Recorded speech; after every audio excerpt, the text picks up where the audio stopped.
Ang gagawin natin, kunin mo yung value ng y. Itong z na to, i-cross multiply mo doon. Magiging y is equal to, siya lang yung papuntahin mo, i-isolate natin yung y dito. Okay? I-isolate natin, dyan lang siya. Tapos itong z, papuntahin mo doon, 2z over 5.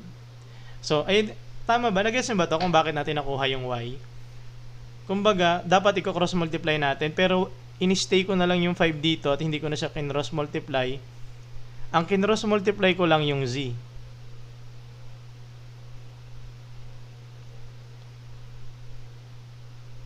Multiply both sides by z. Ayun ba yung long cut doon? Sige. Ganito na lang. Para kasing ganito yan, tinan nyo ha.